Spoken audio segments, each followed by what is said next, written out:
Good morning. Welcome to Just for Today, a time of eclectic reading, sharing of perspectives, meditation, and prayer. I'm Reverend Rafe Ellis, Senior Minister and Spiritual Leader of the newly combined Center for Spiritual Living and Center for Spiritual Living Columbia and Greater Baltimore. We are joined together as one new community now. This morning, what called to me was this tiny little book called Prayer, and it is Buddhism for You by Daisuke Ikeda. And I opened it up to a reading. Very interesting. I love the synchronicity of life. Check this out. Faith is not dependent on ceremonies and formalities. It is a struggle to transform our very being. It is our efforts to pray for and help another person to become happy that represent the most the, the foremost popular movement that directly contribute to the creation of a truly democratic society. So let me read that one more time now that I really have seen it. Faith is not dependent on ceremonies and formalities. It is a struggle to transform our very being. It is our efforts to pray for and help another person to become happy that represent the foremost popular movement and that directly contribute to the creation of a truly democratic society. And so when I think about faith being the struggle to transform my very being, I get that, especially in the context of faith being the substance of things not seen. Because to really transform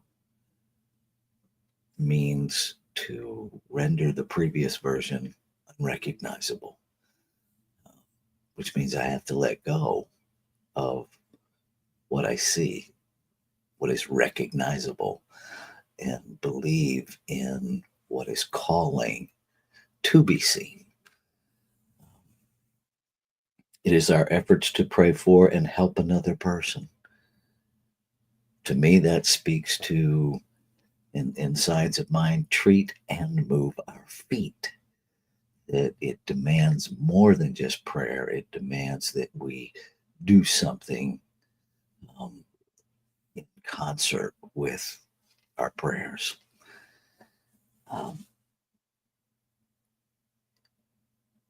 That directly contribute to the creation of a truly democratic society. And for me, a truly democratic society demands that I walk my talk at a level that is radically inclusive of things I patently in this human realm disagree with. Because that is the nature of democracy. It is the dialogue. And I think the same thing is true in spiritual matters, because I don't think human matters and spiritual matters are separate. And so are we willing to let go of our position in order to have those conversations that might challenge us in a way that we open to different ideas without sacrificing our spirituality? Part of what I'm watching is this all or nothing mentality, where we either won't have the conversations or we're not really having them open-mindedly. How do we do that? Good morning, Richard Gold. Good to see you, sir. How do we enter into those challenging conversations with a truly open mind to hear to really hear and consider the perspectives of another that deeply disagree with us. I will tell you, I find it challenging and I find it worth it because it really allows me to um, grow in ways that are uncomfortable, but I still get to grow and I still get to choose. See, listening doesn't mean I don't still have choice. It just means I'm choosing to entertain an idea different than the one I currently have. And so, are we willing to find the common thread by staying in the conversation long enough to find it, to have it revealed to us? Your thoughts?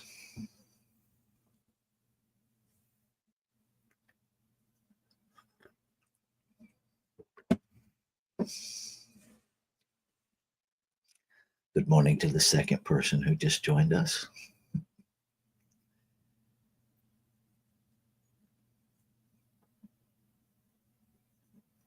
Okay.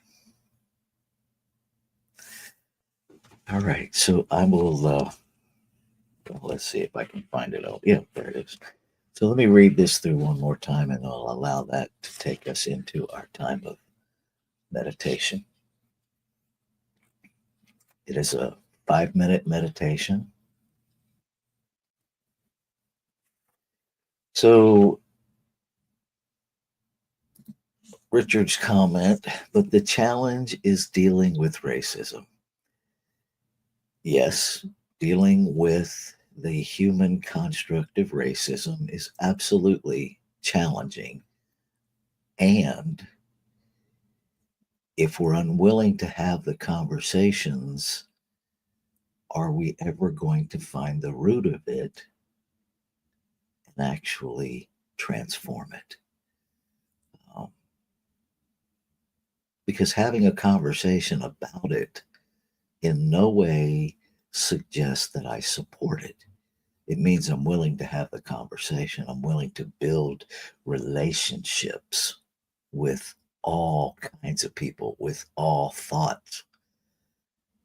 And it's my experience is it's in those relationships of true connection that healing happens. I've been in this for a while now, and I have never found it successful to what I what I call the oppressed will oppress the oppressor until oppression stops mentality. Um, we can't hate someone enough to stop them from hating. So, the whole activity of racism is one of canceling another human being's expression. And so I I can't help heal that by canceling someone else's expression.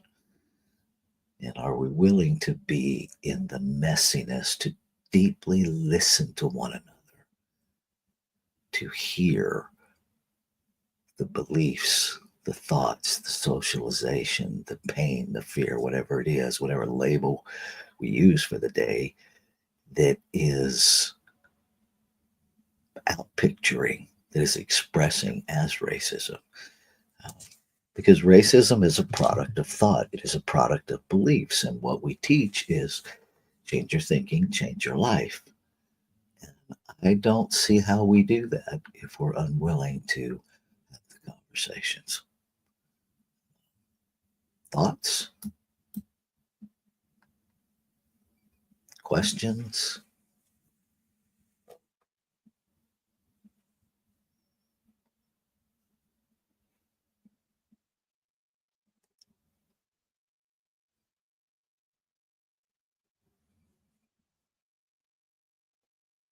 Okay. Hmm. So here we go.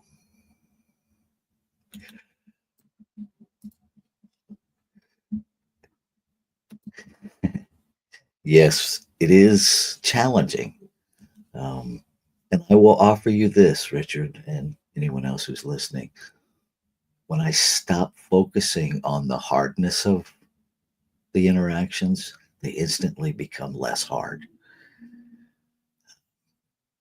When I remember that there is an agency that I made up, the essence of me, and I meet those conversations in that awareness, in an attitude of love, they instantly become less hard. If I enter them from a perspective of, I'm right, you're wrong, and I'm going to keep at it until you admit you're wrong, they become way harder because I'm not entering it authentically. I'm not entering it honestly. I'm entering it from a mentality of condemnation. And in spirituality, in Christ consciousness, there is no condemnation. There is love. And it challenges me to be a presence of love, to let go of the hardness of a thing and simply to be in it. Hope that helps in some way. Um, yeah, it's an interesting journey we're on in these human bodies. Yes.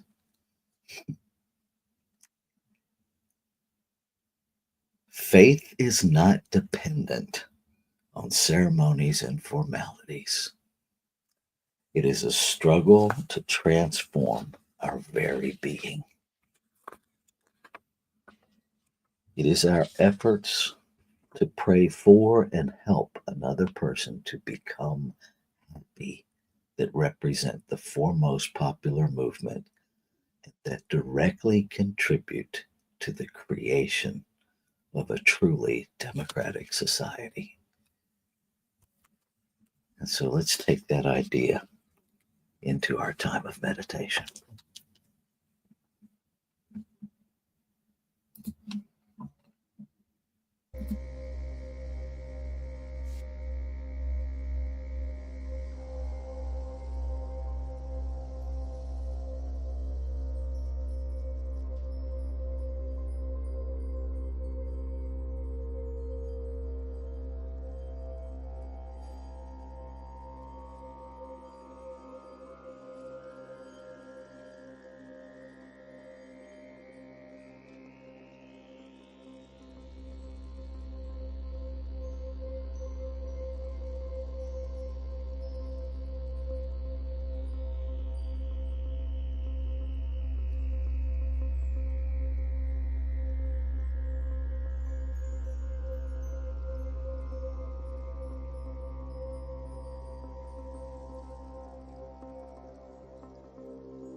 So I bring my attention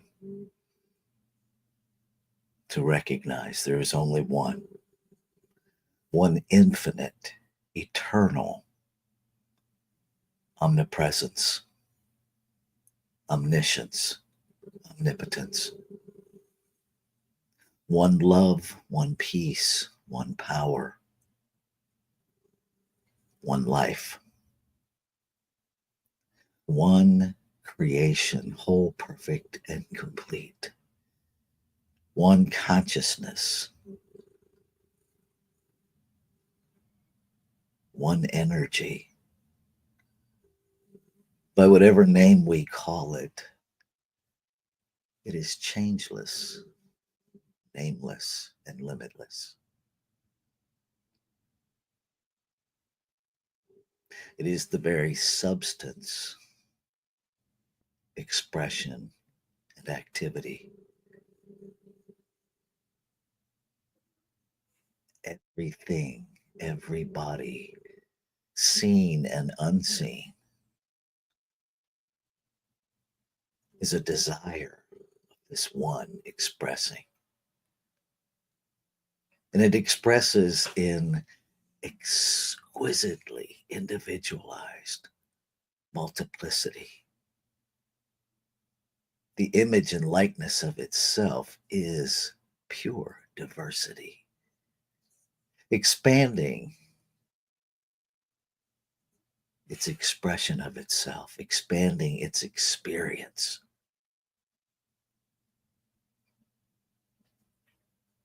Delighting in every intentional, purposeful, one of a kind, never to be repeated desire to know itself. I am that in form. And what is true of me is true of all. Never separate from it, but rather an expression of it. It expressing as, surrounded by, filled with, made out of. So every desire within me is a desire of creation itself to express. Every desire in each and every expression of life is a desire of life to express.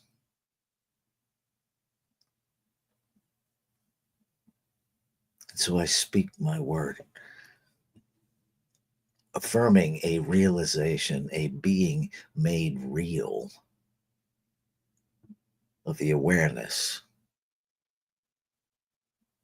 that all is life expressing, all is life transforming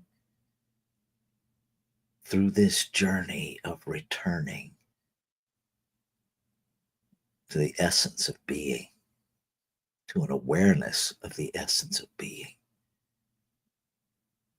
That in one, there can be no separation.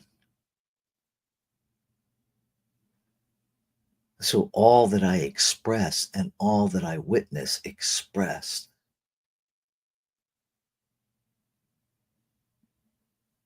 is creation. That in spiritual truth, there is no me, there is no you, there is no them, there is no other. And so every expression of creation is an opportunity of awakening.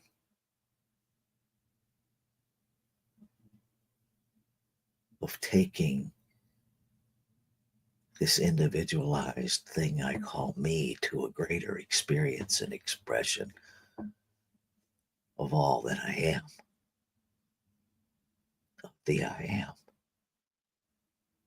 So I claim and affirm that I free myself from all discord, that I free myself from all sense of separation, that within me is the mental, emotional, spiritual courage to dive into the unity, into the harmonious operation of one, to live into the seemingly enormous question of what am I learning?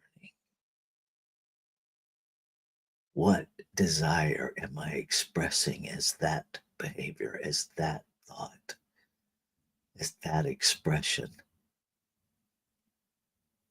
To clear away all of the thoughts that I so quickly humanly use to separate, to neutralize them by reminding there is only one here.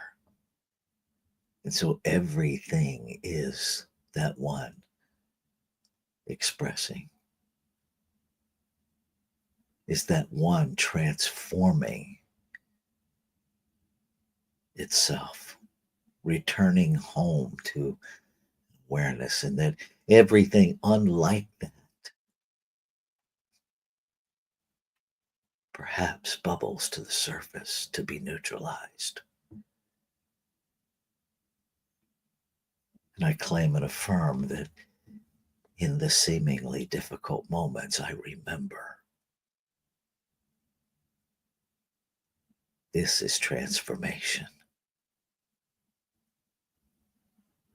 And I allow myself to be present with the process, to be grown, to be awakened, to being returned closer to a revealing of the truth of my being. I say yes to the human messiness, knowing that this is just part of the journey of creation. And within me is pure truth that recognizes pure truth.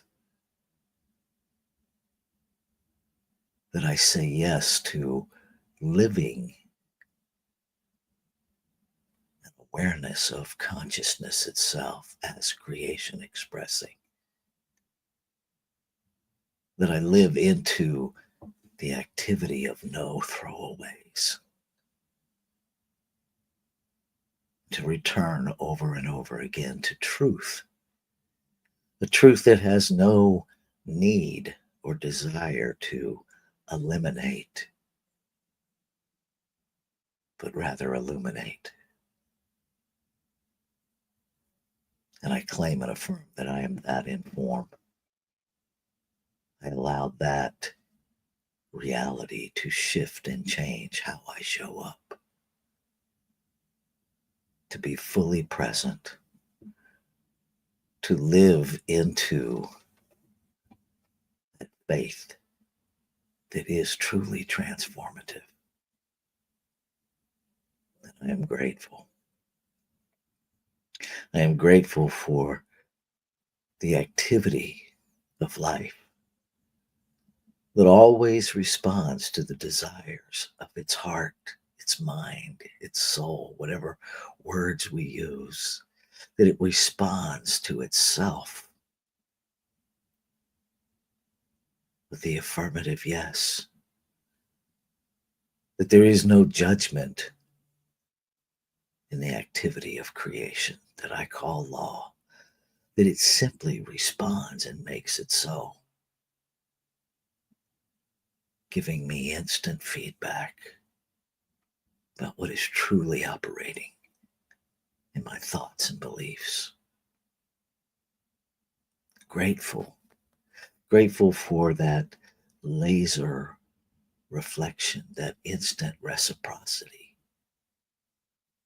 for the love that just says yes. the activity of law free of condemnation.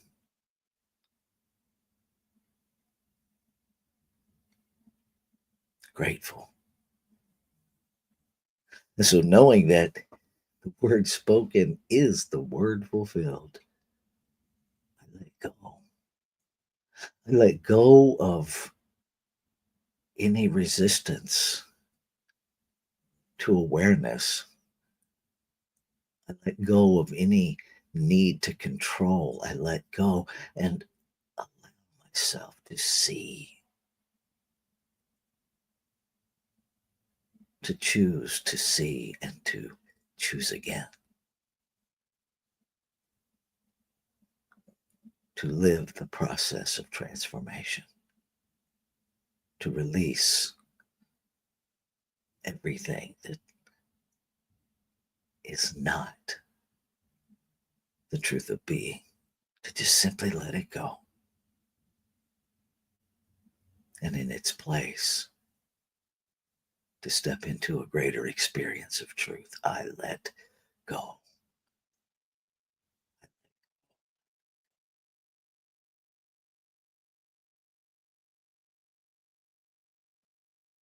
Shay, shalom. Oh, amen, amen. And so it is. Namaste.